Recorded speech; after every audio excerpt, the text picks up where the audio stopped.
Բարի երեկո, սիրելի բարեկամներ, հարգանքներս ձեզ։ Մեկ-երկու տեխնիկական խնդիր լուծելուց հետո այսօր ձեզ հետ բավականին հետաքրքիր եթեր է ակնկալվում, փորձենք միասին քննարկել մեր երկրում տեղի ունեցող գործընթացները, սիրելի բարեկամներ, մեկ-երկու տեխնիկական խնդիր փորձենք կարգավորել, խնդրում եմ արձագանքել, որ ուղիղ եթերի ձայնը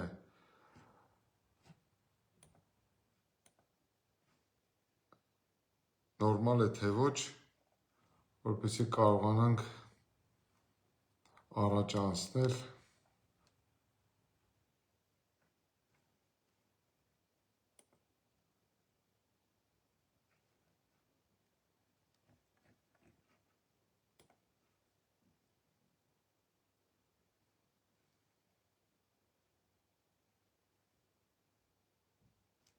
Կապի հետ կապված խնդիր կարծեք թե կա, հա ժողովուրդ։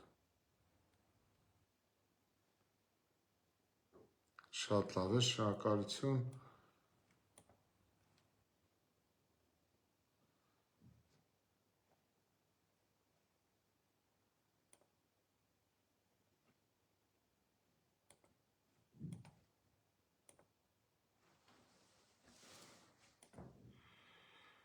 Այսօր առիթից օգտվեմ եւ ընդգծեմ, որ այսօր Հայաստանի Հանրապետության ոստիկանության, մեր ոստիկանների օրն է, ես օգտվելով առիթից ցանկանում եմ ջերմորեն շնորհավորել այն բոլոր բարեխիղճ ոստիկանների մասնագիտական տոնը, որոնց համար իսկապես Հայաստանի Հանրապետության քաղաքացու իրավունքների պաշտպանությունը գտնվում է առաջի գծում, ովքեր իսկապես իրավունքի գերակայությունը համարում են իրենց գործունեության առանցքային մասը եւ ովքեր իսկապես ծառայում են հայ ժողովրդին եւ Հայաստանի Հանրապետությանը։ Ես վստահ եմ, որ մեր ոստիկանության շարքերում բազմաթիվ են այդպիսի անձինք, հետեւաբար ջերմորեն շնորհավորում եմ մեր ոստիկաններին իրենց մասնագիտական տոնի արդիվ, սիրելի բարեկամներ, մենք աստիճանաբար կամ հիմա քիչ անց կսկսենք մեր այսօրվա եթերը։ Խնդրում եմ անհատապես յուրաքանչյուրիդ հնարավորության սահմաններում տարածեք այս տեսանյութը, որովհետև այսօր ես խոսելու եմ որոշ խնդիրներից, որոնք վերաբերում են ուրեմն երեք ազգային ժողովում վարչապետ Նիկոլ Փաշինյանի կողմից կառավարության 2024 թվականի գործունեությանը վերաբերող զեկույցի ներկայացման ու հրապարակմանը, այդ զեկույցում տեղ գտած որոշ դատողություններին, որոնք վերաբերում են իր կառավարման օրոք տեղի ունեցած այսպես ասած աշխարհացուն զարգացումներին, ինչպես նաև Ադրբեջանի հետ հարաբերությունների ներկայիս ընթացքին, սահմանադրության հնարավոր փոփոխություններին, ԵԱՀԿ խմբի լուծարմանը հնարավոր, ինչպես նաև պատերազմի եւ խաղաղության ընթացքին, եւ սիրելի բարեկամներ, ես կարծում եմ, որ մենք աստիճանաբար հենց Նիկոլ Փաշինյանի դրդմամբ կամ իր կողմից առաջարկվող օրակարգի շրջանակներում բառից բուն իմաստով ներքաշվել ենք նախընտրական թոհուբոհի մեջ, որի ընթացքում առաջի ջութակի դերը խաղալով Նիկոլ Փաշինյանը փորձում է վերընտրվելու հիմքեր ու ստեղծել ու ամրապնդել իր դիրքերը, բայց այդ մասին մենք խոսենք, սիրելի բարեկամներ, ես ուզում եմ ձեզ տեղյակ պահել, ովքեր որ չեն դիտել, երեք Նիկոլ Փաշինյանը ելույթ է ունեցել ազգային ժողովում, հանդես գալով ծավալուն զեկույցով, որի ընթացքում խոսել է իր կառավարության նախորդ տարիների արձանագրած շլացուցիչ արդյունքների մասին, 2024 թվականի բյուջեի կատարողականի մասին, իրենց կառավարության 2001-26 թվականների ընթացքում արձանագրված ուրեմն հաջողությունների մասին եւ արձանագրել է, որ սիրելի բարեկամներ, որ միայն 2024 թվականին Հայաստանի պետական բյուջե մուտք է եղել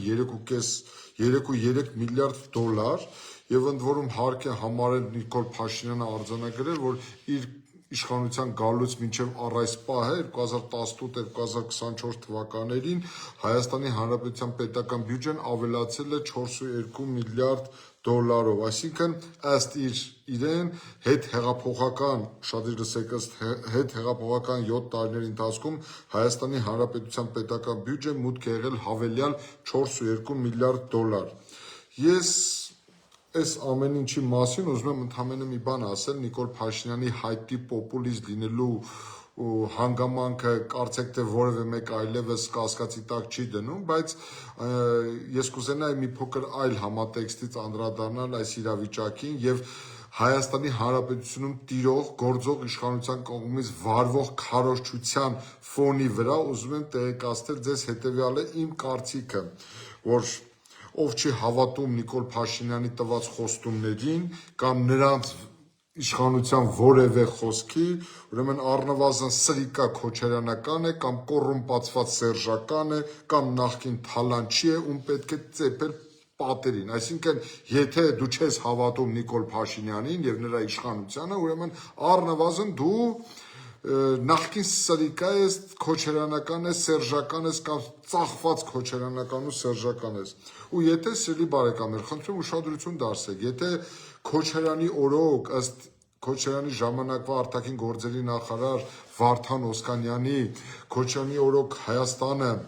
զարգանում էր վագրի թռիչքներով, ապա Փաշինյանի ասածներից կարելի է հանգել հետևության, որ նրա օրոք Հայաստանը ուղղակիորեն զարգանում է ոչ թե վագրի, այլ փղի ցատկերով, առյուծի ցատկերով, եւ այնպիսի համոզմունքով ըստ Փաշինյանի, որ այս զարգացման տեմպերի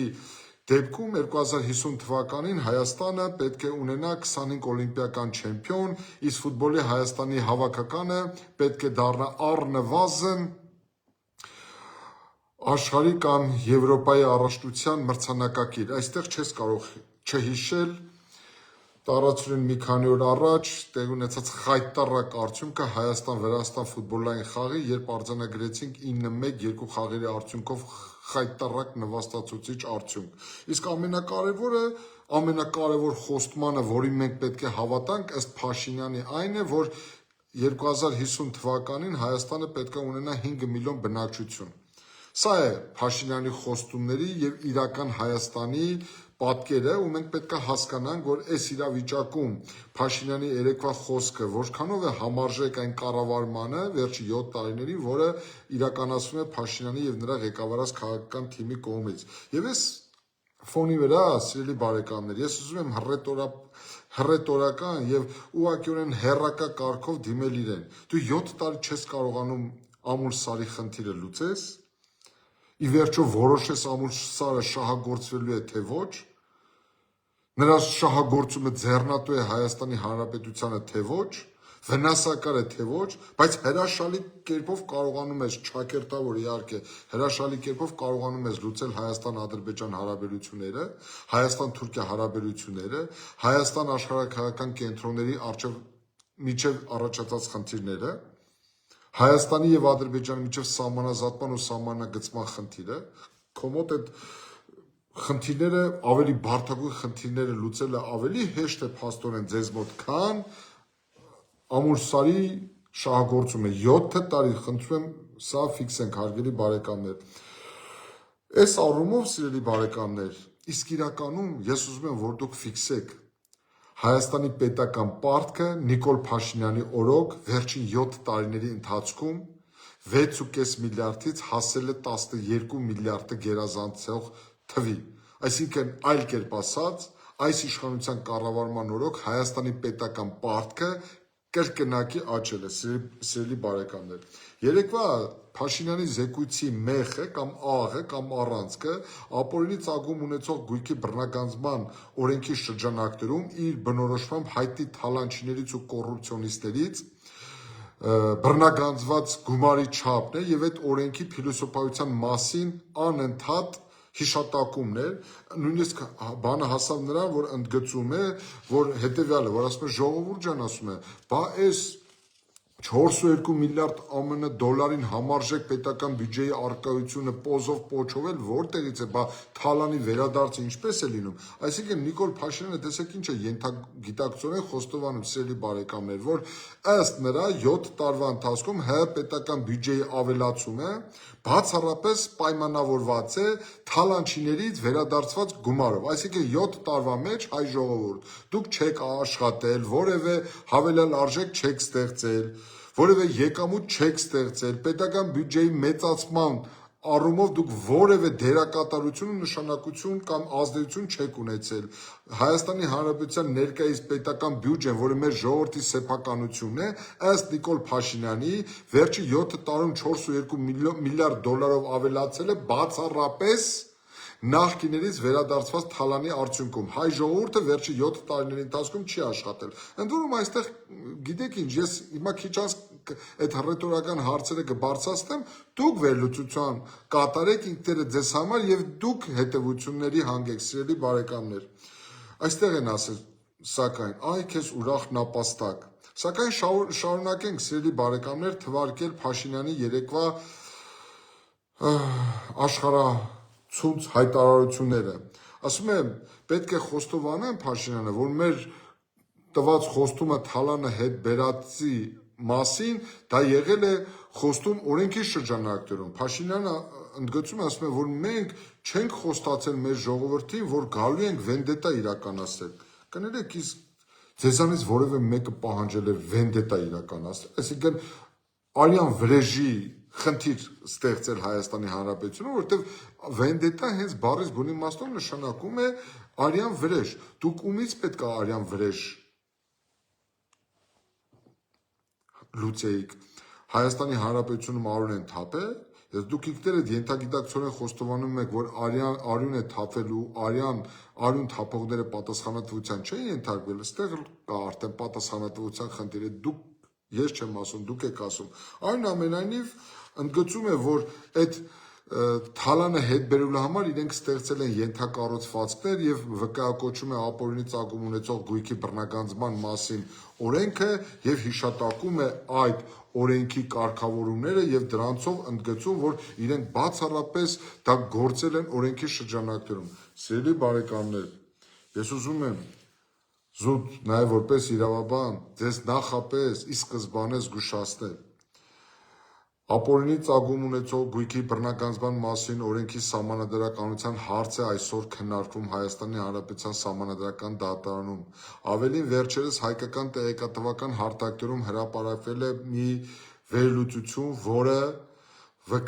վկայում է Մարդու իրավունքների եվրոպական դատարանում Բուլղարիայի այլ երկրների ներքին օրենսդրությունների վերաբերյալ արտահայտած մի շարք իրավական դիրքորոշումներ նույնատիպ հարցերի կապակցությամբ, որտեղ շատ հստակ իրավական դիրքորոշումներ է արտահայտել Մարդու իրավունքների եվրոպական դատարանը այն մասին, որ ապօրինի ծագում ունեցող գույքի բռնագանձման գործընթացը ռիսկային է, իր մեջ պարունակում է բավականին խութեր, որոնք վերաբերում են անձի սեփականության իրավունքին, առնչվում են Մարդու իրավունքների եվրոպական կոնվենցիայի թիվ 1 արձանագրությանը, որը վերաբերում է անձանց սեփականությանը, որտեղ հստակ մատնանշվում է առ այն, որ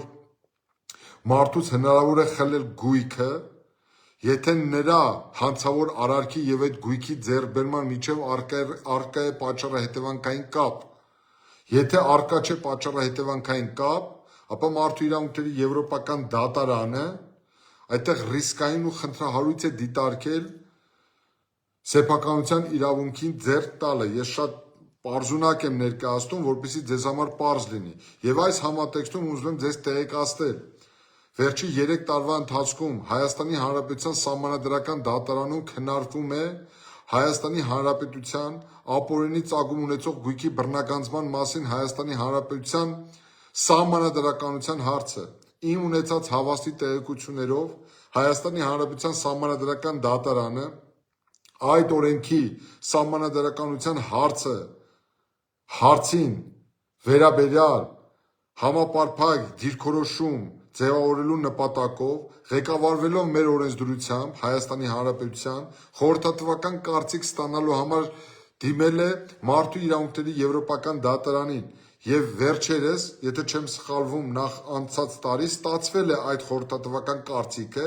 ինչը դեռևս չի հրապարակայնացվում։ Եվ առ այս պահը, մինչև օրս, Հայաստանի Հանրապետության Սահմանադրական դատարանը չի հրապարակել իր դատական ակտը եւ չի պատասխանել այն հարցին, թե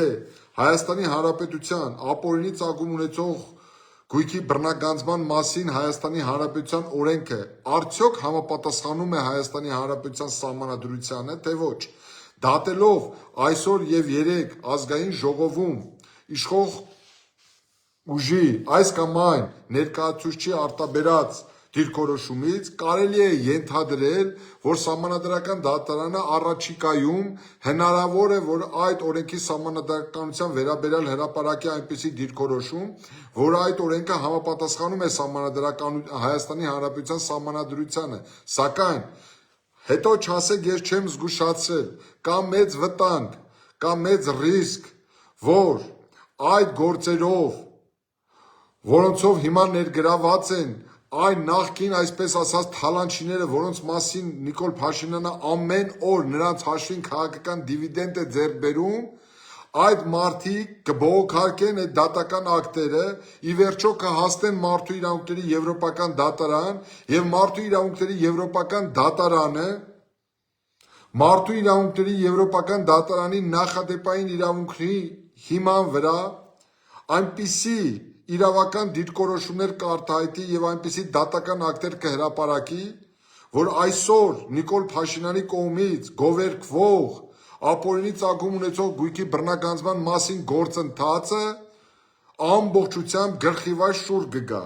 Ես տեսեք ասում եմ, ես ունեմ այդ մտավախությունը եւ իմ պարտքս եմ համարում ձեզ զգուշացնել, որ այն ինչ հիմա կատարվում է ապօրինի ծագում ունեցող գույքի բռնագանձման օրենքի շրջանակներում, բավականին խնդրահարույց է, շատ հնարավոր է,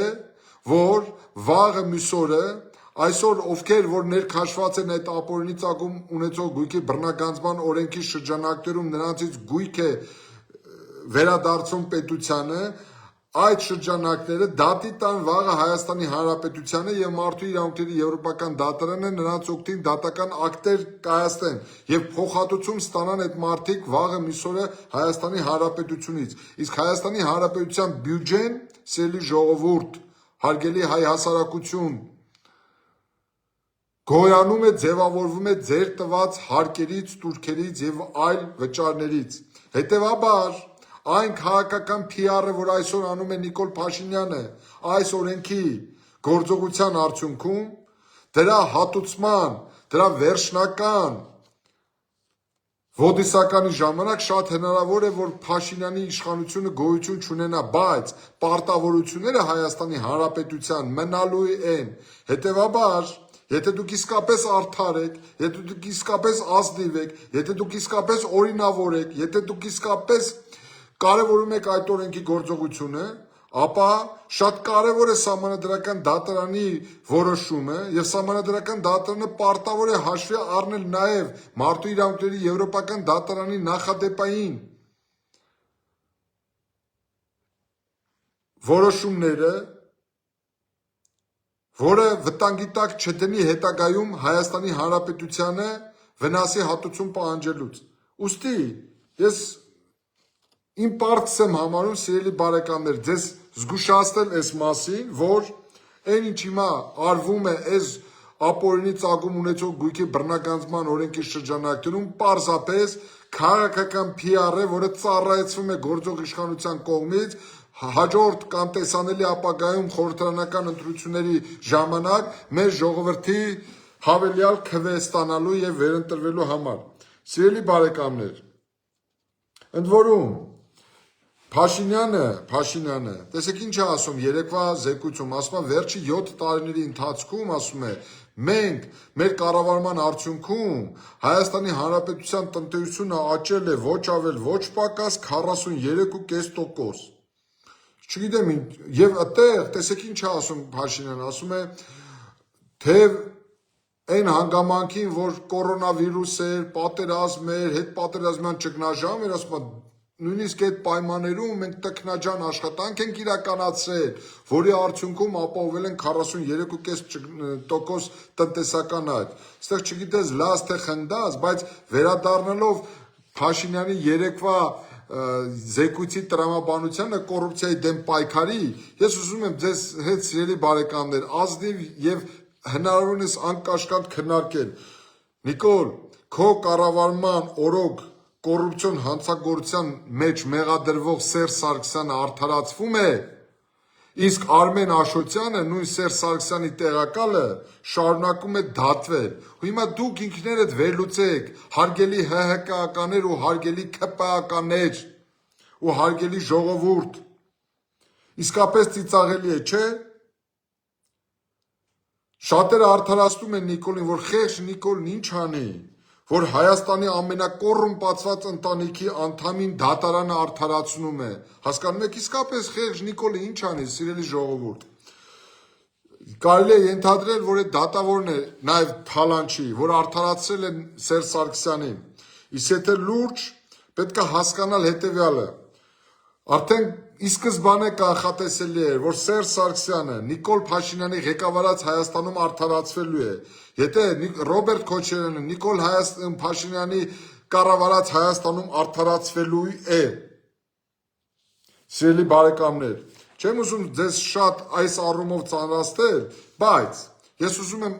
ընդգծել հետևյալը. կարելի է վստահաբար պնդել, որ Հայաստանի Հանրապետությունում Սերժ Սարգսյանի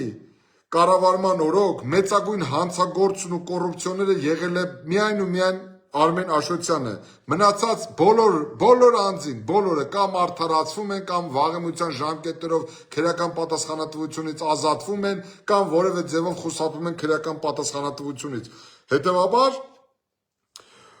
մեր ժողովուրդը եթե արդարացիորեն մեղադրել է Ռոբերտ Քոչարյանին ու Սերժ Սարգսյանին քրեա օլիգարխի կոռումպացված համակարգ Հայաստանի Հանրապետությունում ամրապնդելու ձևավորելու համար Նիկոլ Փաշինյանի օրոք այդ մարդիկ արդարացվել են, հետևաբար այդ անձանց նկատմամբ սիրելի ժողովուրդ տարիներ շարունակ հնչեցված մեղադրանքներն ու քննադատությունները ըստ Նիկոլ Փաշինյանի արդարադատության մեղմ ասած եղել են անհիմ։ Ըստ էության այստեղ կարելի է ասել կեցես Նիկոլ Փաշինյան, հնարավոր չէ երախտագիտության խոսքեր չասել մի մարդու հասցեին, ով բացեց հայ ժողովրդի աչքերը, որի գործունեության արդյունքում պարզ դարձավ, որ նախկին իշխանություններից եւ որևէ մեկը հանցագործություն չի կատարել։ Ընդ որում սա Նիկոլ Փաշինյանի գործունեության արդյունքն է, սիրելի բարեկամներ։ Պարզապես կարելի է ընդամենը ապշել ու զայրանալ, որ մեր անշնորհակալ ու ապերախտ ժողովուրդը չի գնահատում Նիկոլ Փաշինյանին ու չի տեսել այդ մարդկանց անվերեր գործունեությունը։ Բայց այստեղ ուզում եմ թվարկել որոշ մարդկանց ու հիշեցնել Նիկոլ Փաշինյանին։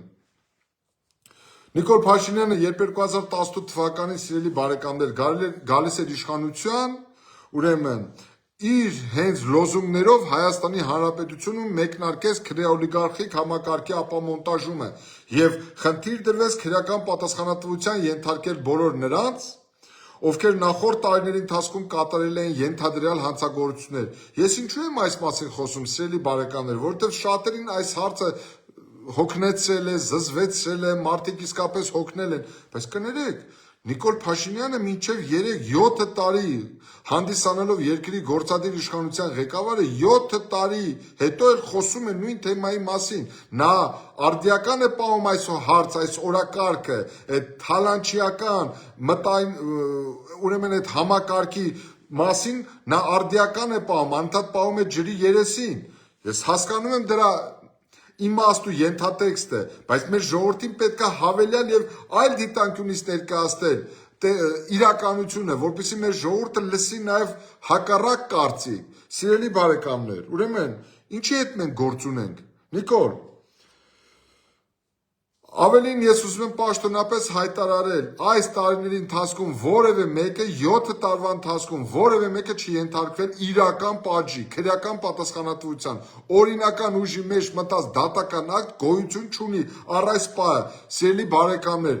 այսպիսի մեծագույն ինքնախապեյություն ուղղակի հնարավոր չէ պատկերացնել, պայքարել կոռուպցիայի դեմ եւ չհայտնաբերել որևէ կոռուպցիոների հնարավոր է միայն մի դեպքում եւ մի վայրում, որի անունը Հայաստան է, որի գործադիր իշխանության ղեկավարը Նիկոլ Փաշինյանն է։ Հետեւաբար, որpիսի ձեզ համար պարզ լինի, թե ինչի մասին է խոսքը, խոսենք փաստերով, սիրելի ժողովուրդ, շատ կարճ։ 2018 թվականի մայիս ամսից մինչ օրս քրեական հետապնդման են ենթարկվում հետևյալ անձինք. Ռոբերտ Քոչարյան, Հայաստանի Հանրապետության երկրորդ նախագահ, որին մեղսագրվել է մարտի 1-ի ոճրագործության համար մեղադրանք, որով Նիկոլ Փաշինյանի օրոք մարդը արդարացվել է, որի օրոք մեղսագրվել է շուրջ 3 միլիոն ԱՄՆ դոլար կաշառք ստանալը, որը վաղեմության ժամկետը լրանալու հիմքով Նիկոլ Փաշինյանի բարեփոխած դատական համակարգի արդյունքում մարդը պլստացել է քրեական պատասխանատվությունից ու հիմա էլ վաղեմության ժամկետները ամբողջ ծավալով լրացված լինելու հիմքով շինծու որևէ հեռանկար չունեցող դատավարություն է ընթանում Հայաստանի հակակոռուպցիոն դատարանում, վերջն արդյունքը պարզ է։ Նույնը Սերժ Սարգսյանը արդարացվել է 1 միլիոն դոլար դիզ վառելիքի ենթադրյալ վատման գործով, սրանից մեծ ծաղր Հայաստանի Հանրապետության ժողովրդի ու Հայաստանի Հանրապետության դատա իրավական համակարգի նկատմամբ ուղղակիորեն անհնար էր։ Հիմա Նիկոլին հարց տանք, որը խոսում է ապօրինի ծագում ունեցող գույքի բռնագանձման պահանջի օրենքի շրջանակներում Հայաստանի պետական բյուջե վերադարձվող գումարների մասին։ Ինչ եղավ, ով է հիշում, Նիկոլ Փաշինյան, Հովիկ Աբրահամյանին ով է ճանաչում, ով գիտի այդ մարդու մասին, ով գիտի ուր է այդ մարդը, ինչ է անում, ինչով է զբաղվում, արդյոք հնարավոր է, որ այդ մարդը ձեր օրոք վերադառնա իշխանության, զբաղեցնի ինչ-որ պորտֆել, կամ նրա ընտանիքի անդամները ձեզ աջակցեն որևէ ընտրություններում, հնարավոր է, այդպիսի մարդ ընդհանրապես եղել է Հայաստանի Հանրապետությունում, նման մարդ ընդհանրապես աշխատել է, այդ մարդը որևէ ձևով առնչվել է կոռուպցիայի հետ։ Եթե չեմ սխալվում, դուք եք այդ մարդուց հարցնում, ինչպես է հնարավոր Հայաստանում պոմիդոր աճեցնելով դառնալ միլիոնատեր, դրա գաղտնիքն եք ուզում իմանալ։ 7 տարի անցել է, դուք 7 տարի ժամանակ չունեցաք, 7 տարին բավական չէ ձեզ համար պարզելու համար, թե այդ մարդը ինչպես էր դարձել միլիոնատեր։ Հե Նիկոլ Փաշինյան, կոռուպցիան պոզով ու պոչով է լինում։ Հաջորդը նախկին փոխվարչապետ Արմեն Գևորգյանը այսօր ձեր ղեկավարած երկրի պարլամենտում ընդդիմադիր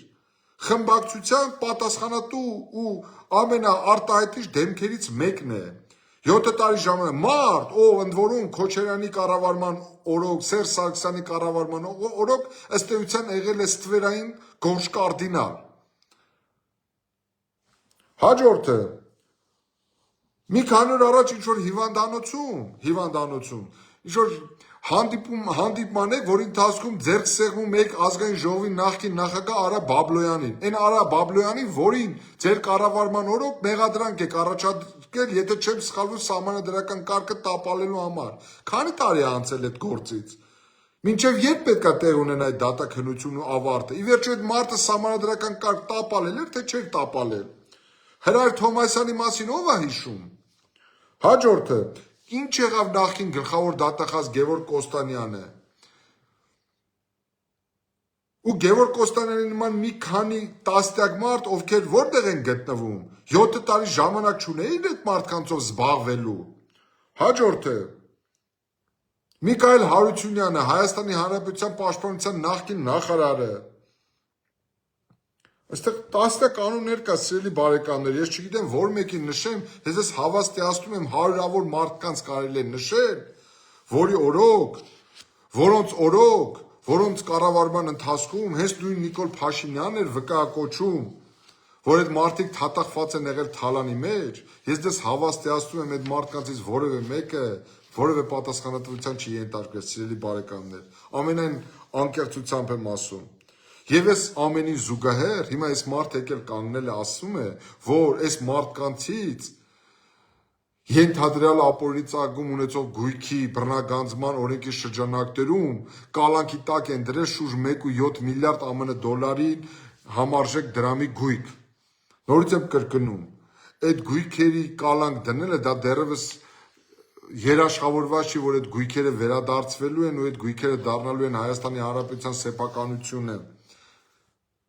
Ուստի այս առումով, սիրելի բարեկամներ, ուզում եմ ամփոփելով այս թեման, մի ուրիշ հարցի հետ կապված, էլի վերաբերվում է այս կոռուպցիային ու այս թալանին ու այս գումարներին։ Նույն Նիկոլ Փաշինյանն է, ես այս թեմայի մասին խոսել եմ վերջի 5-6 տարիներին մշտապես։ Երբ եկան իշխանության, հենց 2018 թվականի մայիսին խոսում էին այն մասին, որ նախորդ կառավարությունների ժամանակ 1991 թվականից մինչև 2018 թվականը Հայաստանից դուրս է բերվել 14-ից մինչև 30 միլիարդ ԱՄՆ դոլար։ Ընդ որում իրենք որոշակի քայլեր էլ ձեռնարկեցին, այն ժամանակվա փոխվարչապետ, իսկ այսօր արտաքին գործերի նախարար Արարատ Միրզոյանը մի դիմում ուղարկեց Համաշխարհային բանկի նախագահին եւս այլ միջազգային ֆինանսական կազմակերպությունների նախագահների, խնդրելով պատասխանել, հայտնել, թե որտեղ են Հայաստանից դուրս հանված այդ միլիարդները։ Հիմա այս մարդիկ այս 14-ից 30 միլիարդ դոլարը մոռացել են, ինչ որ 1.7 միլիարդ դոլարի մասին են խոսում։ Որտեղ են ձեր տված խոստումների արդյունքները։ Խոստացել եք վերադարձնել այս թալանը, 14 միլիարդը ուր, 30 միլիարդը ուր, 1.7 միլիարդը ուր, այն էլ հարց է, կարաք վերադարձնեք, թե չեք կարա վերադարձնեք, սիրելի բարեկամներ։ Հետո այս ամենին զուգընթաց ես ուզում եմ մի շատ կարևոր հանգամանքի մասին խոսել։ 7 տարվա կառավարման արդյունքում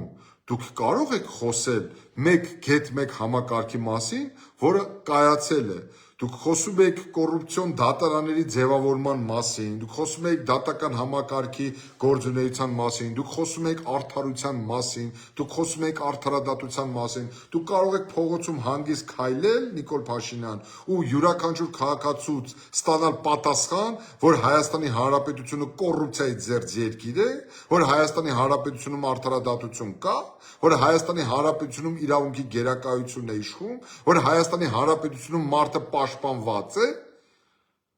դուք եք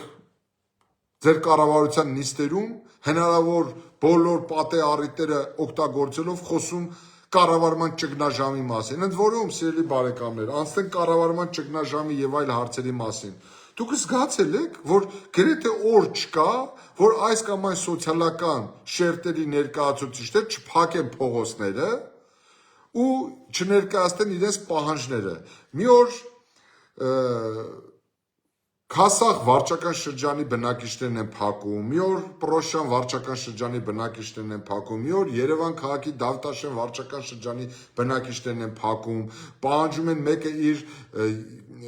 տրանսպորտային միջոցների խնդիրի բարելավումը, մեկը իրենց բնակարանների խնդրի բարելավումն են պահանջում, մյուսը Գեղարքունիքում ձկնորսները փակում են ճանապարհը, այլ պահանջներ են ներկայացնում։ Այսինքն դուք զգացել եք Հայաստանի Հանրապետությունում այս կամ այն սոցիալական շերտերի կողմից դրսևորվող վարքագիծը։ Այսինքն սրանից ինչ հետևության կարելի է հանգել, սիրելի բարեկամներ, որ Հայաստանի Հանրապետությունում տոտալ կառավարման ճգնաժամ է։ Մարդիկ որևէ մեկից հույս չունեն, որ իրենց խնդիրները կլուծվի եւ ճարահացյալ գնում են այսպիսի միջոցների, որպիսի ուշադրություն հրավիրեն։ Բայց կառավարման ճգնաժամը էլ ինչպիսին է լինում, եթե դուք լուծում տայիք այդ մարդկանց խնդիրներին, եթե դուք կարողանայիք ճիշտ արձագանքել քաղաքացիների ահազանգերին, նրանց տագնապներին, քաղաքացիները ինչու պետք է ճանապարհ փակեն ու խաթարեին մյուս քաղաքացիների բնականոն գործունեությունն ու տեղաշարժը այս կամ այն բնակավայրից մեկ այլ բնակավայր։ Եվ հետո, սիրելի բարեկամներ, ես ուզում եմ մի շատ ցավոտ խնդրի մասին խոսել, ընդ որում այս առյուծային ցատկի զարգացման ֆոնին, երբ որ Նիկոլ Փաշինյանը խոսում է այսպիսի թռիչքաձև զարգացումների մասին, ինձ մոտ ընդամենը առաջ է գալիս ցավոք սրտի ամենացավոտ հարցը Հայաստանի Հանրապետությունից արտագաղթի խնդիրը։ Եվ ես ինձ համար հանել եմ, ես անցած տարի հրապարակել եմ այդ թվերը, ես ուզում եմ ընդամենը մեկ շատ կարևոր թիվ արձանագրել։ Նիկոլ, Այդ բյուջեի աստղաբաշխական թվերի մասին, որ դու հիշատակում ես, այդ Հայաստանի Հանրապետության պետական բյուջե վերադարձվող թալանի չափի մասին, վերադարձվող այդ գումարի մասին, երբ որ դու հիշատակում ես, մի բան կարևոր երբեք չմոռանաս, երբեք Հայաստանի Հանրապետության գործող սահմանադրության 3-րդ հոդվածի համաձայն Հայաստանի Հանրապետությունում բարձրագույն արժեքը մարդն է։ Ուզում եք ձեր բյուջե սարքեք, չգիտեմ, Չինաստանի բյուջեի չափ, ուզում եք ձեր նախկին թալանչիներից վերադարձած գումարի չափը սարքեք Ամերիկայի բյուջեի չափ, եթե Հայաստանից հեռանում են ձեր այսպես կայծակնային զարգացող երկրից հեռանում են, ընդ որում շատ թիվ եմ հրապարակում, սիրելի բարեկամներ, 2018 թվականից մինչև 2023 թվականը ներառյալ, այստեղ ներառված չի 2024 թվականը ամբողջությամբ եւ 2025 թվականի առաջի 3 ամիսները։ Խնդրում եմ ուշադրություն դարձնեք 2018-2023 թվականին Նիկոլ Փաշինյանի օրոք, սիրելի հայ ժողովուրդ, ովքեր դիմում են այն հատվածին, ովքեր ասում են խեղճ Նիկոլն ինչ անի։ Այս մարդու օրոք Հայաստանից հեռացել է 80,386 մարդ։ Ընդ որում, սա պաշտոնական թվեր է, սիրելի հարազատներ, սիրելի բարեկամներ։ Հիմա Նիկոլ Փաշինյան, երբ որ դուք խոսում եք այսպիսի թռիչքաձև զարգացման մասին, խոսում եք այդ ձեր տիտանական աշխատասիրության ջանքերի մասին, հարց եմ տալիս, ձեր ղեկավարած փառահեղ երկրից մարդիկ ինչու են հեռանում։ Երբ որ Լևոն Տեր-Պետրոսյանի, Ռոբերտ Քոչարյանի, Սերժ Սարգսյանի կառավարման տարիներին մարդիկ հեռանում էին, հասկանալի էր տարբեր պատճառները, օբյեկտիվ, սուբյեկտիվ, բայց ձեր ղեկավարած փառապանծ երկրից են հեռանում։ Հիմա կասեք անվտանգության խնդիր է, խաղաղության խնդիր է, պատերազմի խնդիր է, սրան էլ կանդրադառնանք հիմա, սիրելի բարեկամներ։ Ինձ այս թվերի հանրագումարը, սիրելի բարեկամներ, բերում է մի բանի մասին հետևության, որ մենք այս տարիների ընթացքում եւ հատկապես վերջի 7 տարիների ընթացքում չենք կարողացել ստեղծել արդյունավետ պետություն ու ապահովել արդյունավետ կառավարում։ Իսկ ձախողումների մասին հիմա քիչ հետո կխոսեմ, երբ որ երեք թվարկվում էր հաջողությունները, պետք է ժողովուրդ ջան, մենք քաջություն ունենանք եւ խիզախություն ունենանք թվարկելու նաեւ ձախողումները։ Մեր զգոնությունը թույլ չենք տալու, որ բթացնեն, թույլ չենք տալու, որ պոպուլիզմը դառնա մեր կյանքի անբաժանելի մասնիկը, թույլ չենք տալու, որ մեզ կարողանան եւս մեկ անգամ կամ երրորդ անգամ խաբել։ Սիրելի բարեկամներ, ներկայիս իրողությունները վկայում են, որ այն վերնախավը, որը առկա է եղել, ամբողջությամբ իրեն սպառել է եւ Հայաստանի որակապես նոր օրակարգ է անհրաժեշտ, որպիսի արդյունավետ պետության կառուցումը դառնա մեր կյանքի անբաժանելի մասնիկը, որի համար, որի իրագործման համար անհրաժեշտ է ամբողջովին հիմնովին փոխել մեր քաղաքական վերնախավն ու մեր քաղաքական օրակարգը։ Եվ այս առումով, եւ ես ուզում եմ վերջերս հունվարից սկսած ես մի քանի շարքեր հրապարակեցի, թե քանի ռազմավարական օբյեկտ է կառուցվել Նիկոլ Փաշինյանի օրոք, քանի գործարան է կառուցվել Նիկոլ Փաշինյանի օրոք, շատ լավ կլիներ, ազնիվ կլիներ, որ երեք ձեր այդ զեկույցի ժամանակ դուք նաև թվարկեիք, թե ձեր գործունեության օրոք, ձեր կառավարման օրոք, մի հատ խոսեք էլի, թե քանի գործարան է բացվել, որքան ներդրում է արվել, օրինակ վերջի 7 տարիների ընթացքում օտարերկրյա ներդրումների ընդհանուր թիվը որքան է կազմել։ Ունեք այդպիսի պատկեր։ Դուք կարող եք մատնանշել, որ օրինակ օտարերկրյա ներդրումների արդյունքում Գեղարքունիքի մարզում ստեղծվել է այս գործարանը, այսքան աշխատատեղ է ստեղծվել Գեղարքունիքի մարզում, նույնը Արագածոտնի մարզում, Կոտայքի մարզում, Արարատի մարզում, Շիրակի մարզում, հիմա կանդրադառնանք Շիրակի մարզի հայտնի ընտրություններին։ Կարող եք դուք մատնանշել, նման հաշվետվություններ էլ տաք, նման զեկույցներ էլ ներկայացնեք։ Դուք ավելին սիրելի բարեկամներ,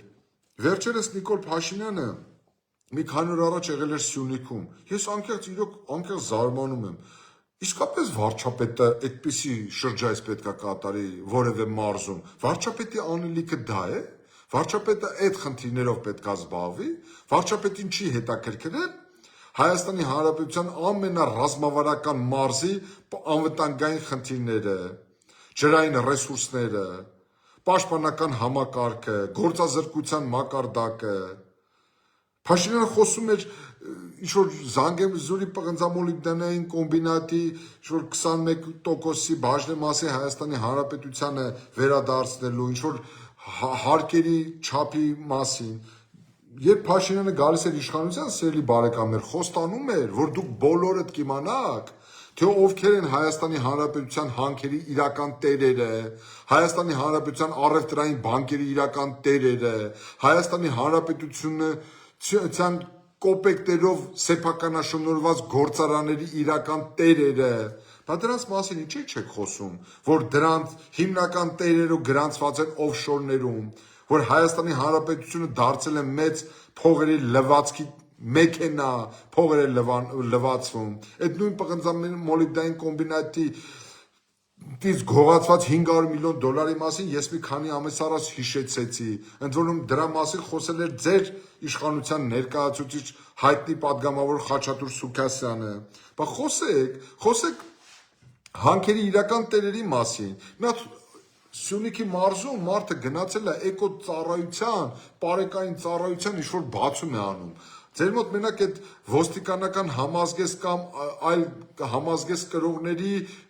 բացման գործն է լավ ստացվում։ Դուք խի պետքա գործարան բացեք, արտադրություն բացեք, գյուղատնտեսական ռեֆորմ իրականացնեք, այնպիսի աշխատանք կատարեք, որ հողը մշակել է դառնա շահութաբեր։ Այդ ես մենակ այդպիսի էկո ծառայություն, պարեկային ծառայություն, ոստիկանություն, այդպիսի ծառայություններ բացեք, որ ավելի ուժեղացնեն ձեր հենարանը դառնան, ձեզ ավելի ուժեղացնեն։ Բա մի հատ խոսեք անտառների մասին։ Ամեն շաբաթ կամ երկու շաբաթը մեկ գնում եք Իջևան, Տաուշի անտառներից տեղյակ եք, Սյունիքի անտառներից տեղյակ եք, Լոռու անտառներից տեղյակ եք, այդ ծառահատումները ձեր օրոք պակասել են, հա։ Սերժի օրոք ավելի շատ էր, քան ձեր օրոք։ Մի հատ դրել եք, ստատիստիկա հանել եք, ընդհանրապես ինչ վիճակ է անտառների վիճակը։ Բնությանը ձեր օրոք վնաս չի հասցվում, անտառների կառավարման այնպիսի համակարգ եք ձևավորել, որտեղ պախաները չկան։ Ում եք խաբում։ Գոլդեն Փելեսից է խոսում մարդը, AUX-ի շենքից է խոսում, Նորադուսի, ուրեմն, տեսեք ինչ է զեկույցում ասում, Նորադուսի ռադիոկենտրոնի մասին հիշատակում է տալիս ենթագիտակցորեն մարդկանց, տեղեկացված մարդկանց հասկացնելով, թե Միշիկից այս Նորադուսի ռադիոկենտրոնը հետ ենք բերել։ Նիկոլ, Միշիկից Նորադուսի ռադիոկենտրոնի հետ բերելու մասին մի խոսի, դու ասա Միշիկն ուր է։ Միշիկն ուր է, Նիկոլ։ Այս հարցը անընդհատ ձեզ պետք է տրվի։ Ուր է Միշիկ Միքայել Մինասյանը, ուր է։ Հայաստանի Հանրապետության ձեր բառերով ամենակոռումպացված ընտանիքի ամենաերևելի անդամը ուր է։ Դուք տեղյակ չեք ուր է։ Դուք չգիտեք նա որտեղ է թաքնվում կամ վայելում իր կյանքը եւ իր նման էլի բազմաթիվ մարդիկ։ Դուք ինչ անմեղ հրեշտակ եք։ Դուք ոչ մի բանից տեղյակ չեք։ Ոչ մի բանից տեղյակ չեք։ Իսկ եթե լուրջ հալալ լինի քեզ Նիկոլ Փաշինյան, հալալ լինի քեզ Նիկոլ Փաշինյան Միշիկի պահով եւ իր նման այդ կարգավիճակն ունեցող բազմաթիվ մարդկանց պահով, որոնցից մի մասին ես հիշատակեցի։ Ընդ որում, սիրելի բարեկամներ, 2024 թվականի անցած տարի հուլիսին մեծ շուկով ազդարարվեց, որ Սերժ Սարգսյանի փեսա հայտնի Միքայել Մինասյանի նկատմամբ նոր քրեական հետապնդում է հարուցվել, որը անցնում է 76 դրվագով եւ պետությանը հասցված վնասը կազմում է 350 միլիոն ԱՄՆ դոլար։ Ես չգիտեմ, այս մասին երբ է իմացել Նիկոլ Փաշինյանը, այս մասին երբ է իմացել Հայաստանի Հանրապետության իրավապահ համակարգը, բայց իր կառավարման 6 տարի հետո հիշել այս գործի մասին, նման գործերի մասին, ուղղակիորեն հնարավոր է մի դեպքում, եթե Նիկոլ Փաշինյանի մոտ քաղաքական պայմանավորվածություններն են խախտվել, քաղաքական համաձայնություններն են իջիկ դարձվել, կամ իշխանության գալու, մնալու, պահպանելու, վերադարձնելու պլաններն են ամբողջովին գլխիվար շուռեկել։ Բայց այստեղ եթե ձեր օրոք Սերժ Սարգսյանն է արդարացվում, ո՞րն է երաշխիքը, որ ձեր իշխանության շարունակվելու դեպքում Միշիկը ենթարկվելու է պատասխանատվության այն դեպքում այն Միշիկը, որը իր տրամաչափով 10-15 անգամ ավելի փոքր է, քան Սերժ Սարգսյանը։ Հետևաբար, սիրելի հայրենակիցներ, սիրելի բարեկամներ, եթե Նիկոլի օրոք Սերժը արդարացվում է, որքանով է բարոյական, որ Միշիկին դաբրո տված Սերժը արդարացվի, իսկ Միշիկը պատասխան տա ինչ որ 350 միլիոն ԱՄՆ դոլարի համար։ Նա դուք ինքներդ վերլուծեք ու հանգեք հետևության։ Բայց մի բան եմ ուզում ձեզ ասել։ Քիչ հույս կա, որ մեր ժողովուրդը կամաց գիտակցում է, հասկանում է, թե ինչ ծուղակի ու ինչ խաբեության զոհ է դարձել։ Ասում վկայակոչում է այդ մի քանի միլիոն դոլարանոց Երևանում հողամասերի մասին, Զանգեզուրի պղնձամոլիբդենային կոմբինատի մասին արդեն նշեցի եւ այլ ընկերությունների մասին էր ասում։ Ժողովուրդ ջան, այս իշխանությունը խոսելու չեմպիոն է։ Այս իշխանությունը խոսել է 7 տարի շարունակ եւ արդյունավետության տեսանկյունից երբեմն իրենք են էլ ճար չունեն, իրենք են խոստովանում իրենց ձախողումները, բայց հիմա գանք մի փոքր անցնենք ու աստիճանաբար եզրափակենք այսօր մեր եթերը, անցնենք այլ թեմայի, որը վերաբերում է իշխանության համար պայքարին։ Վերջի 2 ամիսների ընթացքում որոշակիորեն հետաքրքրություն էր առաջացել Գյումրու ընտրությունների ընթացքը, մենք ունենք այն ինչ ունենք, եւ կես լուրջ կես կատա կարելի արձանագրել, որ Նիկոլ Փաշինյանն այնքան լավ են կառավարում երկիրը, որ նրանց օրոք նախկինները վերադառնում են իշխանության եւ նախկին քաղաքապետ Վարդան Ղուկասյանը այսօր փաստորեն ընտրվել է Գյումրի համայնքի ղեկավար, ընդ որում Նիկոլ Փաշինյանը եւ ՔՊ-ական իշխանությունը ինքը պետքա շատ հստակ արձանագրի իրենց մեջ, որ սա իրենց գործունեության հետևանքն է, գյումրեցիների ընտրությունը իրենց գործունեության հետևանքն է։ Ձեզ ինչքան են ձեզանից հիասթափվել, ինչքան են սկսել չգնահատել ձեր գոյություն ու գործունեությունը, որ իրենց ընտրությունը հավաքական տեսել են իրենց քաղաքը 13 տարի ղեկավարած Վարդան Ղուկասյանի մեջ։ Հետաբար դուք պետք է հասկանաք, որ ձեր իշխանությունը աստիճանաբար սպառվում է եւ 2026 թվականին վերընտրվելու ձեր բոլոր հնարավորությունները աստիճանաբար սպառվում են, բայց դա չի նշանակում, սիրելի բարեկամներ, որ մենք պետք է հանդուրժենք եւ հնարավորություն տանք, որ նախկին իշխանության երկու հիմնական հենասյուները Ռոբերտ Քոչարյանի եւ Սերժ Սարգսյանի այսպես ասած քաղաքական թիմները գործող իշխանության բառից բուն իմաստով ֆիասկոյի ձախողման ֆոնին փորձ անեն վերադառնալու հույսեր փայփայել եւ գեներացնել այնպիսի օրակարգեր, որոնցում փորձեն հանրության մոտ ձևավորել այնպիսի համոզմունք, որ այս իշխանության այլընտրանքը բացառապես իրենք են։ Նախ սկսվել է մի հետաքրքիր գործընթաց, Սերժ Սարգսյանի եւ Ռոբերտ Քոչարյանի թիմերը սկսել են բառից բուն իմաստով ոչնչացնել իրար, ինչպես ասում է դասականը, դուք երկուստ էլ ճիշտ եք, շարունակեք նույն ոճով, բայց ես ուզում եմ, որ մենք հստակ արձանագրենք, Հայաստանի քաղաքական դաշտը այնպես փխրուն է, որ թույլ տալ այս Նիկոլ Փաշինյան, Քոչարյան, Սերժ Սարգսյան եռանկյունու շարունակությունը քաղաքական դաշտում մենք վտանգելու ենք Հայաստանի Հանրապետության քաղաքական դաշտի, ընդհանրապես Հայաստանի Հանրապետության գոյությունն եւ քաղաքական դաշտի առողջացումը։ Ուստի, սիրելի բարեկամներ, ես գտնում եմ հետեւյալը, որ մենք պետք է կարողանանք այս 1 տարին ճիշտ օգտագործել, ստեղծել իսկապես բեկումնային շրջադարձային քաղաքական թիմ, որը հնարավորություն կտա բոլորին անսպասելի սյուրպրիզ առաջացնել քաղաքական դաշտում եւ բոլորին այս իմ նշած քաղաքական ուժերին իսկապես շախմատային լեզվով ասած մատ անել։ Ես կուզենայի մի քանի րոպե խոսել Նիկոլ Փաշինյանի երեկվա զեկույցի այն հատվածին, որը վերաբերվում է Արցախի հակամարտության կարգավորմանը եւ Ադրբեջանի հետ հարաբերություններին, որոնք ինձ համար շատ կարեւոր են, սիրելի բարեկամներ։ Ինչ է ասում այս մարդը։ Այս մարդը, տեսեք ինչ է ասում։ Ես վերջերս խոսել եմ այս թեմայով, հետեւյալ պնդման, որ Նիկոլ Փաշինյանի քաղաքականությունը ինձ համար արդեն պարզ է։ Նա ամեն ինչ անում է հետեւյալի գիտակցմամբ։ պատերազմ չլինի, ինքը մաս աստիճանաբար կատարի Ալիևի բոլոր պահանջները, որովհետև երեկվա եւ այսօրվա զրույցներից կարելի է հանգել հետեւյալ համոզմանը, որ Նիկոլ Փաշինյանը համաձայն է, որ մեր սահմանադրության նախաբանից դուրս գա հռչակագրի հետ կապված իրողությունը, որ մենք իհարկե իսկ խմբը լուծարելուն ուղղված քայլ անենք, այսինքն ինչ անում մարդը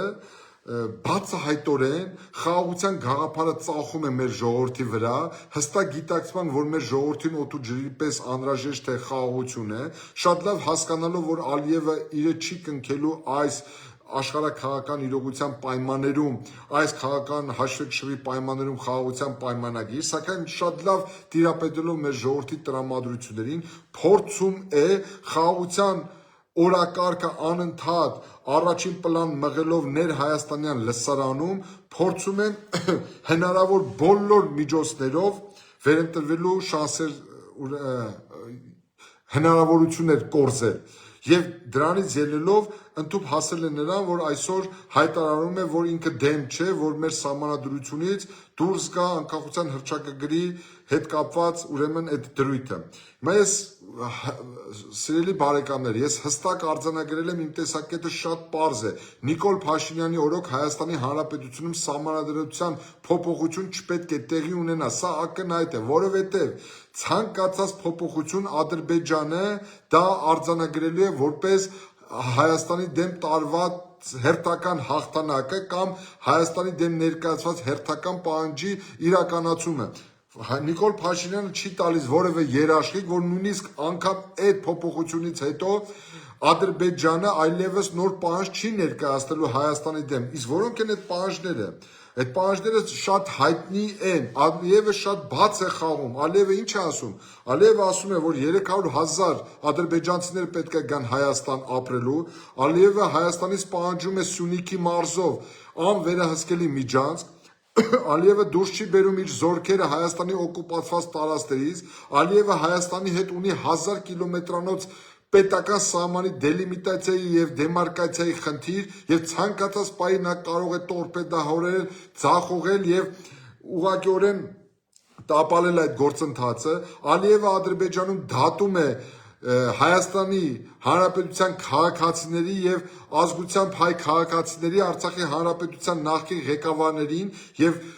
չի բացառվում, որ ինքը ինչ որ մի փուլի պահանջի եւ դրա մասին խոսում են բացահայտ Արցախյան առաջի պատերազմի հրամանատարներին, այդ թվում Հայաստանի եւ Արցախի Հանրապետության ղեկավարներին, այսինքն Ալիևը իր զինանոցում պահում է հնարավոր ու անհնար տրամաբանական ու անտրամաբանական այնպիսի պահանջներ, որոնցից կարելի է հանգել հետեւության, որ այդ մարդու նպատակը Հայաստանի հետ խաղաղության պայմանագիր կնքելը չէ, ընդամենը այս հանգամանքը օգտվելով այն առիթից, որ Հայաստանի Հանրապետության ներկայիս իշխանությունները վերընտրվելու խնդիր ունեն, խաղաղության օրակարգը Հայաստանին ու հայ ժողովրդին օդու ջրի նման անհրաժեշտ է, նրանք փորձում է աստիճանաբար գործող իշխանությունից կորզել իր բոլոր հերթով իր ուզածը։ Հիմա Նիկոլ Փաշինյանը հանուն իր վերընտրվելու վտանգի տակ է դրել Հայաստանի Հանրապետության գոյությունը, որովհետև ամեն ինչ տալ Ադրբեջանին չստանալ ոչինչ, ավելին դրանով հող նախապատրաստել Հայաստանի Հանրապետության պետականության կորստի համար հնարավոր է մի դեպքում, որ մենք հանդուրժենք այս իշխանության գոյությունը նախկին իշխանությունների հետ միասին, որովհետև մենք տեսանք վերջի 3-4 տարիներին նախկին իշխանության ընդդիմադիր գործունեությունը, ընդդիմադիր գործունեությամբ ընդհանրապես նրանք սպառված են, վերջի 4 տարիների ընթացքում ուղղակի մսխեցին նաև մեր ժողովրդի իրենց ձայն տվածների վստահությունը։ Ուստի այս առումով, սիրելի բարեկամներ, ես խորապես համոզված եմ, որ առաջիկա 1 տարիների ընթացքում Նիկոլ Փաշինյանը անընդհատ շարունակելու է խաղաղության օրակարգը, խաղաղության հարցը, փորձելու է այն ծառայեցնել Հայաստանի Հանրապետությունում իշխանությունը պահելու եւ վերընտրվելու համար։ Եվ ես ուզում եմ այս հանգամանքը օգտագործելով ձեզ մի հարց տալ հռետորական։ Սիրելի բարեկամներ, ձեզանից յուրաքանչյուրը մտածեք այս մասին։ Նիկոլ Փաշինյանը դուք պատկերացնում եք Ինչի համար եւս 5 տարի պետք է ընտրվի։ Ինչի համար։ Ես ամփոփելով այսօրվա իմ զրույցը, ես ուզում եմ ձեզ մի հարցի մասին էլ կիսվել եւ ձեր ուշադրությունը հրավիրել։ Վերջերս մի բավականին ակտիվ երիտասարդ կա Հայք Դորունց, տարբեր քաղաքական գործիչների եւ տարբեր անհատների որոշ հարցեր է բարձրացնում նրանց առջև եւ ինձ էլ էր նման հարցեր իմ առջև էլ նման հարցեր բարձրացնել, ես օգտվելով պատեհ առիթից խոստացել էի, որ հենց հրապարակավ կարձագանքեմ եւ շատ կարճ այդ հարցադրումները հրապարակեմ եւ իմ պատասխանները նշեմ։ Հայկը Դորունցը հետեւյալ հարցադրումներն է անում. Հարգելի ընկեր Նորիկյան, խնդրեմ անդրադառնալ այս հարցերին եւս առանցքային հարցեր։ Որտեղ է երաշխիքը, որ սրա հեռացումից նկատի ունի Նիկոլ Փաշինյանին, հետո այս կամ այն քաղաքական ուժը կկատարի իր տված խոստումները իշխանության գալով։ Հարգելի Հայկ, երաշխիքը այն ինստիտուտներն են եւ այն ենթակառուցվածքներն են եւ այն միջոցն է, որով հաջորդ իշխանությունը ձևավորելուց հետո, իսկ այդ միջոցը ես տեսնում եմ բացառապես օրինական ընտրությունների միջոցով քաղաքական իշխանության գալը եւ այն պատասխանատվությունը, որով հաջորդ իշխանությունը փորձելու է հանդես գալ եւ այն քաղաքական վարկագծի դրսևորումն է, որը կապահովի նախընտրական խոստումների կատարումը։ Մենք պետք է կարողանանք նաև մեր ընտրական օրենսգրքում նախատեսենք որոշ դրույթներ, որտեղ նախընտրական քարոզչական ժամանակահատվածներում որոշակիորեն քաղաքական կուսակցություններին բերենք այնպիսի իրատեսական ռացիոնալ դաշտ, որտեղ քաղաքական կուսակցությունները սահմանափակված լինեն Հայաստանի Հանրապետության հնարավորությունները, որովհետև ես այսօր տեսնում եմ անկեղծ ասած, սիրելի բարեկամներ, որոշ նորելուկ քաղաքական գործիչների, ովքեր ինքնահաստատվում են մեր ցավերի, մեր ողբերգությունների վրա, ովքեր փորձում են խաղալ մեր ժողովրդի զգացմունքների վրա, մեկը Նախիջևանն է բերում, մեկը պատմական Հայաստանն է վերականգնում, մեկը, չգիտեմ, ուտիքն ու գարդմանն է վերադարձնում, մեկը Վանն ու Մուշն է վերադարձնում, ժողովուրդ Սթափվեք, մի կորցրեք իրատեսությունը, մի կորցրեք իրականության զգացողությունը, մի տրվեք այդ ազգային պոպուլիզմին, մենք պոպուլիզմի զոհը դարձանք վերջին 7 տարիներին, մի տրվեք այս կամ այն ուրեմն պատեհապաշտ պոպուլիստական այդ զեղումներին։ Իդեպ մի հատ նայեք Նիկոլ, մի հատ նայեք, թե ձեր քաղաքական գործունեության արդյունքում, ձեր ղեկավարած Հայաստանում քաղաքական դաշտի առաջին պլան ովքեր են հայտնվել, ինչ շրջանակներ են եկել առաջին պլան ու ինչ հավակնություններ են դրսևորում։ Սա ձեր քաղաքական թիմի ոչ թե ֆիասկոն է, այդ ջախջախիչ նսեմացուցիչ պարտությունն է։ Բայց վերլուծեք ինքներդ, թե ովքեր են այսօր հավակնում, ովքեր են հրապարակներում կամ ովքեր են ցանկանում դառնալ վարչապետ, ինչ հայտարարություններ են անում, ինչպիսի, չգիտեմ, ազգային պոպուլիզմի վրա ինչպիսի դրսևորումներով են հանդես գալիս, մարդ ապշում է, ուղղակի չգիտեք, լաս, թե խնդաս, ժողովուրդ ջան, Հայաստանի Հանրապետության հնարավորությունները պետք է ճիշտ գնահատել, հայ ժողովրդի ներուժը պետք է ճիշտ գնահատել եւ ճիշտ հետեւությունների հանգել։ Հայաստանի Հանրապետությունը էքսպերիմենտի դաշտ չի, փորձադաշտ չի, որ ով ինչպես ուզի, փորձի խաբել մեր ժողովրդին ու քաղաքական էժան դիվիդենտներ բերի, ընդ որում ժամանակավոր։ Հաջորդ հարցը, Հայկը հարցնում է, որտեղ է երաշխիքը, որ այս կամ այն պատճառով իր խոստումները չկատարած եւ բացարձակ իշխանությունը, ինչը թույլ է տալիս մեր սահմանադրությունը ունեցող քաղաքական ուժը կցանկանա հրաժարական տալ հոժարական։ Հայկ, երաշխիքների մասին հնարավոր չի զուտ խոսքերով ասել։ Նորից եմ կրկնում, անհրաժեշտ է ստեղծել ենթակառուցվածքներ, անհրաժեշտ է ստեղծել քաղաքական մշակույթ, անհրաժեշտ է ստեղծել քաղաքական պայքարի առողջ, չգրված ոչ ֆորմալ բարքեր, որտեղ, օրինակ, աշխարհի զարգացած երկրներում մենք ականատես ենք եղել, որ տարբեր երկրների վարչապետներ, նախագահներ հրաժարական են տվել չնչին ասեկոսենների համար։ Մենք մեր դեպքում պետք է քաղաքական մշակույթ արմատավորվի, քաղաքական վերնախավ պետք է որակապես նոր ձևավորվի, որը ինքնստինքյան ինքը կծնի ու կբերի այդ երաշխիքը։ Օրենսդրությամբ նույնիսկ դուք ուզում եք սահմանել այդ երաշխիքները, մեր օրենսդրությունն էլ է տալիս այդպիսի երաշխիքներ, բայց օրենսդրությունը անհրաժեշտ, բայց ոչ բավարար պայման է ձեր կողմից մատնանշված երաշխիքները ստանալու համար կամ տալու համար։ Հայաստանի Հանրապետությունում նման երաշխիք կարող է տալ ժողովուրդը, որը չի հանդուրժելու որևէ իշխանավորի, ով կարճած է լինելու իր աթոռից, ով ձախողելու է, որտեղ այսօրվա իրավիճակը ո՞րն է։ Մարդիկ հնարավոր բոլոր միջոցներով ձախողել են, բայց արի տես վերընտրվելու ախորժակ ունեն։ Հենց մեր ժողովուրդը իր քվեով, իր ընտրությամբ ու իր դրսևորած վարկագծով պետքա չհանդուրժի, որտեղ ձախողվածը վերընտրվելու հնարավորություն չպետք է ունենա եւ պետք է կամովին հրաժարական տա։ Այդպիսի ավանդույթ, այդպիսի մշակույթ, այո, մենք կարողանանք ներդնել մեր ժողովրդին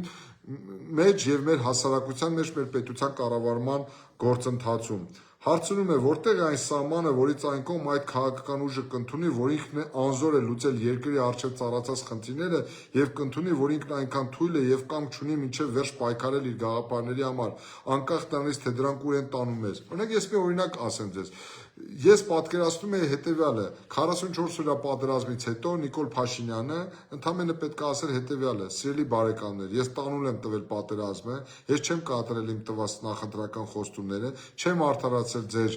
հույսերը եւ անկախ իմ նկատմամբ ունեցած ձեր վերաբերմունքից, անկախ նախկիների նկատմամբ ունեցած իմ վերաբերմունքից, ես տալիս եմ հրաժարական եւ այլևս չեմ առաջադրվելու։ Սա կլիներ քաղաքական մշակույթի կոնկրետ փայլուն դրսևորում։ Բազմաթիվ այլ առիթներ են եղել, որպեսզի Փաշինյանը հրաժարական տար, տարբեր իր կողմից տրված խոստումները չկատարելու, չիրագործելու։ Հիմա մենք ինչ անենք։ Երաշխիքը հետեւյալ պետք է լինի. ինչպես չլինել Նիկոլ Փաշինյան, ինչպես չլինել Ռոբերտ Քոչարյան, ինչպես չլինել Սերժ Սարգսյան, ինչպես խոստանալ ու չկատարել ու դրանից հետո հրաժարական տալ։ Հիմա պետք է մենք կարողանանք այդպիսի սերունդ, այդպիսի քաղաքական վերնախավ կրթենք, այդպիսի հանձնառություն ունենանք, այդպիսի քաղաքական պատասխանատվություն ստանձնենք։ Սիրելի Հայկ, հետաբար այս առումով սա օրենքով գրվելու բան չի։ Մենք պետք է կարողանանք քաղաքական հասունության թեստը հանձնենք։ Իհարկե, եթե իրավական, օրենսդրական կարգավորումներ էլ անհրաժեշտ լինեն, մենք դրան էլ պետք է գնանք, ես այստեղ որևէ խնդիր չեմ տեսնում։ Հաջորդը, որտեղ է երաշխիքը, որ այս կամ այն կերպ իշխանության եկած որևէ ուժ անկախ պատճառներից չի սկսի կատարել արտաքին ուժերի կամքն ու ցանկությունը, եւ դա այն դեպքում, երբ նա ներսում ունենա բացարձակ իշխանություն։ Այդպիսի երաշխիք ընդամենը կրկնում եմ, երաշխիքի մասին չի կարող այստեղ խոսք լինել, այստեղ պետք է լինի տվյալ քաղաքական վերնախավի պատկերացումները ինքնիշխանության, իր պետականաշինության, իր պետականությունը հարգելու, պետականությունը սիրելու, իր ժողովրդի մանդատը հարգելու մասին։ Ուստի կարելի է ժամերով խոսել, թե ինչ դուք նկատի ունեք օտար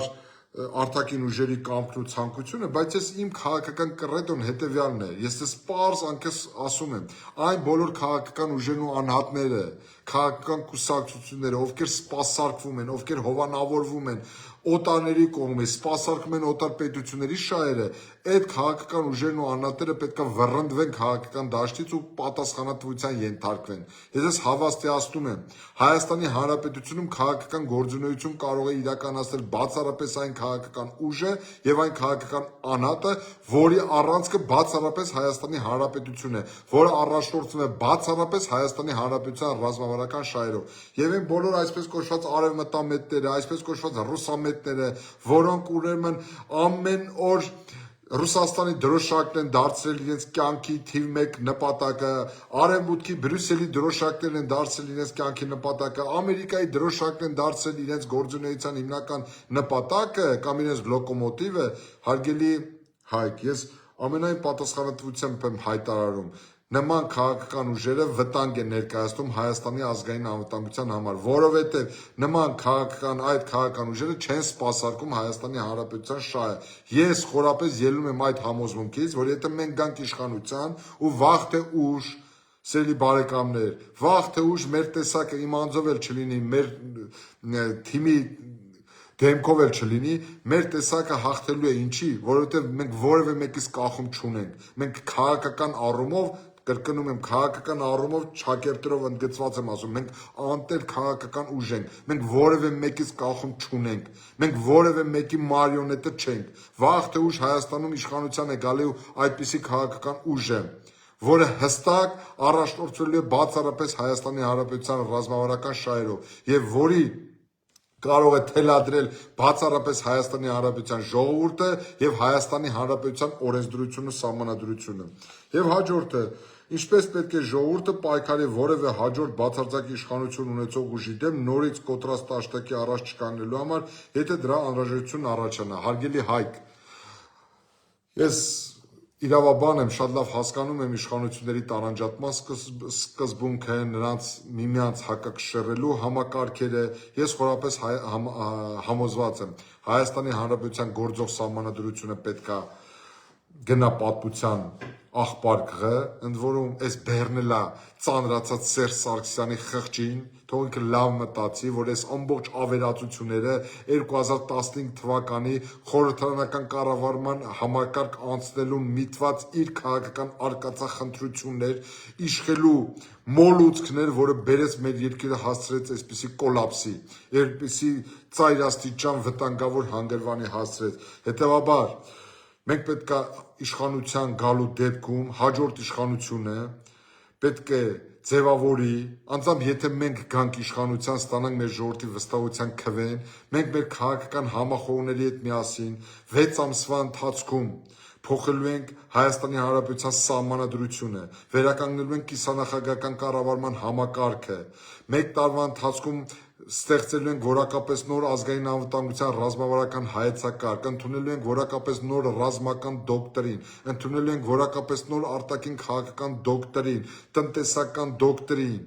Եվ այս գործիքակազմի մասին ես կգա ժամանակը շատ հակիրճ եւ ավելի համապարփակ խոսեմ, բայց կրկնում եմ, մենք պետք է մեր կառավարման գործիքը, մեր խաղի կանոնները հաստատող գործիքը, այն է Հայաստանի Հանրապետության սահմանադրությունը համապատասխանեցնենք մեր երկրի զարգացման առանձնահատկություններին, մեր ժողովրդի արժեհամակարգին, որը հնարավորություն կտա, որ այդ գործիքը կենսունակ լինի, կենսունակ դառնա։ Այսքանով, սիրելի բարեկամներ, ավարտում եմ այսօրվա իմ ուղիղ եթերը, շնորհակալություն եմ հայտնում ձեզ այսօր ինձ լսելու համար, խնդրում եմ մեկ անգամ եւս հնարավորության դեպքում անպայման տարածեք այս տեսանյութը, առիթից օգտվելով ես իմ խոնարհումն եմ բերում Հայաստանի Հանրապետության համար իրենց կյանքը տված մեր բոլոր հայրենիների, հազարավոր հայրենիների լուսավոր հիշատակի առաջ, միաժամանակ փառք ու պատիվ այս պահին Հայաստանի Հանրապետության պետական սահմանը հսկող ու մարտական հերթապահություն իրականացնող մեր բոլոր զինվորներին, մեր ամբողջ սպայական կազմին, մեր բանակին, հարգանք ձեզ տղեկ ջան, աշխարհի ամենալավ բանակ ու աշխարհի ամենալավ զինվորը մեր հայ զինվորն է ու մեր հայ սպան է, ձեր բոլոր թերություններով հանդերձ ես ձեզ սիրում եմ, պինդ եղեք, վստահ եղեք, համարձակ եղեք, Հայաստանի Հանրապետությունը վաղ թե ուշ ունենալու է արժանապատիվ իշխանություն, ունենալու է վստահ, քաղաքակիրթ, ինտելեկտուալ, ռազմավարական մտածողություն ունեցող, խնդիրներ առաջադրող, այդ խնդիրները լուծող եւ ձեր ճակատը պարզերես անող իշխանություն։ Մի գրամ չեմ կասկածում, սիրելի բարեկամներ, մոտեկանում է մեր որակապես նոր իշխանություն ձևավորելու ժամանակը եւ ես համոզված եմ, եկել է Նիկոլին փոխելու ժամանակը։ Ու այդ Նիկոլին փոխելու ենք, չկասկածեք։ Նիկոլը գնալու է Ռոբերտ Քոչարյանի ու Սերժ Սարգսյանի հետ ձեռքի տված պատմություն ու նրանց յուրաքանչյուրի գործողություններին տրվելու է թե իրավական, թե քաղաքական գնահատական։ Ես սա խոստանում եմ, եթե մենք ստանանք ձեր մանդատը, ձեր վստահությունը ու ձեզանով կարողանանք վերականգնել մեր կռած մեջքը։ Հարգանքներս ձեզ, սիրելի բարեկամներ, լավ մնացեք, բարի գիշեր, մինչև նոր հանդիպում։ Stay tuned.